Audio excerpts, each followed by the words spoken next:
Hello दोस्तों। तो सर्वे telecom department की इस सीरीज में मैंने आपको पिछले लेक्चर में बताया था कि किस तरीके से फ्लो फ्लोर लेआउट प्लान बनाया जाता है और टावर का स्ट्रक्चर, उसकी लेग्स किस तरह से डिज़ाइन की जाती हैं और केबल की मेजरमेंट कैसे की जाती है। आज के इस लेक्चर में मैं आपको बताऊंगा कि बीटीएस के अंदर जो कंपोनेंट्स होते हैं उनको सर्वे रिपोर्ट में किस तरह लिखा जाता है और उनमें क्या क्या चीज़ें इंपॉर्टेंट होती हैं। तो सबसे पहले जो इम्पोर्टेंट चीज़ उसमें होती है बीटीएस में,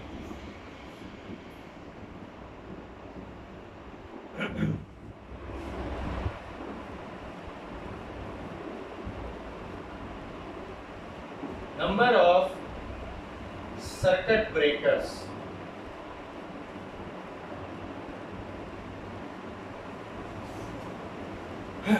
सर्किट ब्रेकर्स कितने हैं और कितने कितने एम्पेयर के लगे हुए हैं। सपोज 4 ब्रेकर हमारे पास 10 एम्पेयर के हैं और 4 सर्किट ब्रेकर हमारे पास 25 एम्पेयर के हैं। 2 सर्किट ब्रेकर हमारे पास 32 एम्पेयर के हैं और इसके अलावा 2 सर्किट ब्रेकर हमारे पास 100 एम्पेयर के हैं। तो ये सारा हम जज करने के बाद, और सर्किट ब्रेकर के ऊपर ही उसके एम्पेयर लिखे होते हैं जिससे हमें पता लग जाता है। और इसमें हमने ये भी देखना लाजमी है कि आरआरयू के लिए हम कितने एम्पेयर का यूज़ कर रहे हैं और माइक्रोवेव के लिए कितने एम्पेयर का यूज़ कर रहे हैं। बैटरी बैंक के लिए ज़्यादातर 100 एम्पेयर का या 125 एम्पेयर का यूज़ होता है।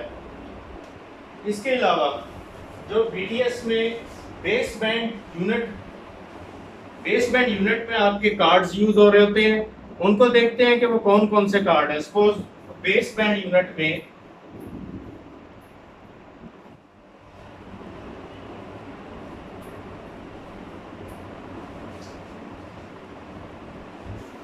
जो सबसे पहला कार्ड है वो पावर मॉड्यूल है आपका पीएम, और उसमें आपने मेन और स्टैंड बाई कार्ड, आपके 2 कार्ड ये हो गए। इसमें एक मेन प्लस स्टैंड बाई। अगर सिर्फ मेन कार्ड ही है, स्टैंड बाई कार्ड नहीं है, तो आप रिपोर्ट में मेंशन करेंगे कि सिर्फ मेन कार्ड है उसमें। इसके अलावा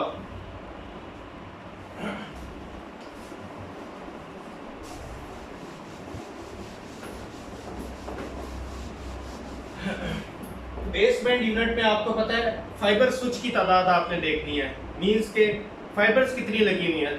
अब जितना साइट पे लोड है, जितने ज़्यादा आरआरयू लगे होंगे उतनी ज़्यादा ही फाइबर लगी होगी। सपोज अगर 2 फाइबर स्विच है तो आपने 2 फाइबर स्विच लिखने हैं। अगर 2 फाइबर स्विच कार्ड है तो उसमें आपने देखना है कि टेक्नोलॉजी कौन सी चल रही है। एक फाइबर स्विच में 2G प्लस 3G और सेकंड में जस्ट LT को आपने इंस्टॉल किया हुआ है। फिर उसमें आपने ये भी देखना है कि जो SFP मॉड्यूल हैं वो कितने लगे हुए हैं। सपोज अब मेरे पास एक फाइबर स्विच में अगर टोटल 6 पोर्ट्स हैं तो आपने सब में चेक करना है कि सब में मॉड्यूल लगे हुए हैं या नहीं लगे हुए। अक्सर ऐसे होता है कि 6 के बजाय 5 पोर्ट्स यूज हो रही हैं, तो एक पोर्ट हमारे पास जो एम्प्टी होगी उसमें आप लिखेंगे कि ये पोर्ट हमारे पास एम्प्टी है। और दूसरे फाइबर स्विच में आप चेक करेंगे कि कितनी पोर्ट्स हैं। अगर सपोज वहां पे सिर्फ 2 पोर्ट्स हैं तो आप 2 लिखेंगे, जो एम्प्टी है बाकी आप वो मेंशन करेंगे कि बाकी एम्प्टी है। इसके अलावा नेक्स्ट हमारा 2G के लिए कार्ड कौन सा यूज हो रहा है। सपोज कार्ड अगर यूज हो रहा है UBPG, बच्चे कार्ड्स के नाम आप याद रखिएगा जो मैं बता रहा हूँ, ये अक्सर इंटरव्यू में पूछ लिए जाते हैं BSS के 2G टेक्नोलॉजी के लिए और 3G टेक्नोलॉजी के लिए हम कौन कौन से कार्ड यूज करते हैं। तो UPTG कार्ड यूज होता है, इसका सीरियल नंबर और मॉडल नंबर, और इसके अलावा 3G के लिए जो कार्ड यूज होगा BP के कार्ड, उसका भी सीरियल नंबर और मॉडल नंबर।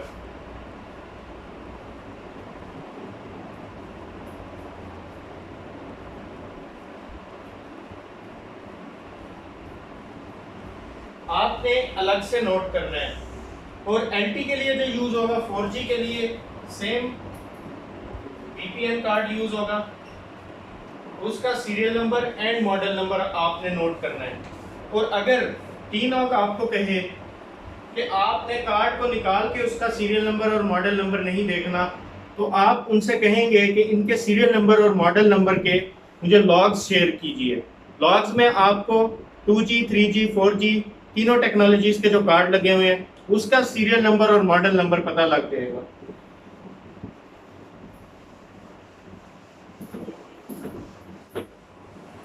दूसरा, एक कार्ड हमारे पास होता है जिसके साथ हम लैपटॉप से कनेक्टिविटी करके सिस्टम में लॉग इन होके और अपने सिस्टम अलार्म्स को चेक कर सकते हैं। उस कार्ड को हम कहते हैं clock and control card, which is CC card.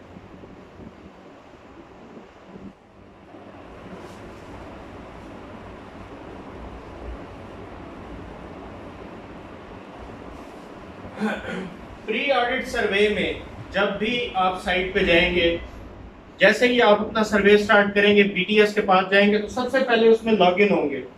Login होने के लिए जो पोर्ट यूज करेंगे आप LMT पोर्ट यूज करेंगे, और LMT पे लॉगिन होने के बाद आप करंट अलार्म्स का स्टेटस चेक करेंगे और उसका स्क्रीनशॉट लेंगे। Use for checking alarms.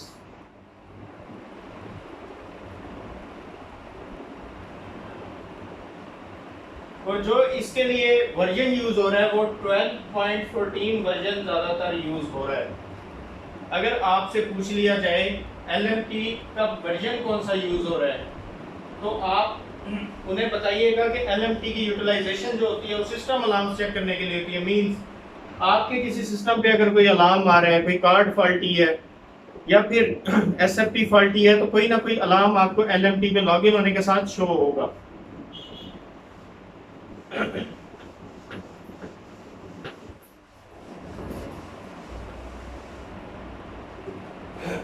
इसके अलावा अगर आपने देखना है कि इस सॉफ्टवेयर को लॉगिन किस तरह करते हैं और इस क्लॉक एंड कंट्रोल कार्ड को किस तरह से कमीशन किया जाता है, तो मैंने वीडियो लेक्चर में वायरलेस की सीरीज में सब कुछ ये दिया हुआ है, तो आप वहां से देख सकते हैं।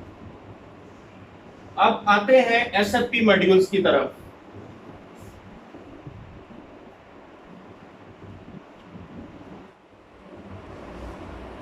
SFP मॉड्यूल्स की डिफरेंट टाइप्स होती हैं, जैसे कि रेंज के हिसाब से ये 1G के भी होते हैं, ये 2.5G के भी होते हैं, ये 6G के भी होते हैं, 10G अप टू 100G। लेकिन जो साइट्स पे यूज हो रहे हैं SFP मॉड्यूल वो ज़्यादातर 2.5G, 6G और 10G के यूज हो रहे हैं। तो सबसे पहले जब आप SFP देखेंगे तो उस SFP के ऊपर उसका सीरियल नंबर और मॉडल नंबर और इसके अलावा SM या फिर MM लिखा होगा। SM stand for single mode, MM stand for multi mode. अगर आपको इंटरव्यू में क्वेश्चन पूछ ले कि SFP कितनी रेंजेस की यूज हो रही है हमारे नेटवर्क में, तो आप उन्हें बता सकते हैं कि कितने रेंज तक की यूज हो रही है। और अगर वो पूछें कि सिंगल मोड और मल्टी मोड SFP का हमें कैसे पता लगेगा कि हमने सिंगल मोड लगाई हुई है या मल्टी मोड, तो एसएफपी के ऊपर उसकी टाइप लिखी होती है, एसएम लिखा होता है जिससे पता लग जाता है कि ये सिंगल मोड है, एमएम लिखा होता है तो उस पर पता लग जाता है कि ये मल्टी मोड एसएफपी है। इसके अलावा उसका सीरियल नंबर और मॉडल नंबर वो भी आपको नोट करना लाजमी है। तो ये सारा सर्वे जो कि मैंने आपको पूरा बीटीएस का बताया, इसके अलावा आपने एक और चीज चेक करनी है बीटीएस की ग्राउंडिंग। अगर ग्राउंडिंग नहीं है तो लिख दें ग्राउंडिंग नॉट इक्विप्ड। तो यहाँ तक ये सर्वे आज कंप्लीट होता है और नेक्स्ट लेक्चर में मैं आपको बताऊंगा कि आरआरयू और एंटीना के दरमियान जो कनेक्शंस हैं वो किस तरह से होते हैं और लेआउट से आपको कैसे पता लगता है। आप अपनी टीम को किस तरह समझाएंगे कि वो एज पर लेआउट इंस्टॉलेशन करें। तो उसके सर्वे के लिए आपको सबसे पहले अपने टेक्नीशियन फिगर को भेजना लाजमी होता है। वो जिस तरह देखते हैं वो आपको बताएंगे कि आरआरयू किस टाइप का है, आपको उसकी पोर्ट से पता लग जाता है कि कितनी उसकी पोर्ट्स हैं और एंटीना कौन सा है, डुअल बैंड है और या सिंगल बैंड है। उस हिसाब से आप उसको अपनी सर्वे रिपोर्ट में मेंशन करेंगे। तो दोस्तों नेक्स्ट लेक्चर में इंशाल्लाह मैं हाजिर होऊंगा। तो तब तक के लिए अल्लाह हाफिज़।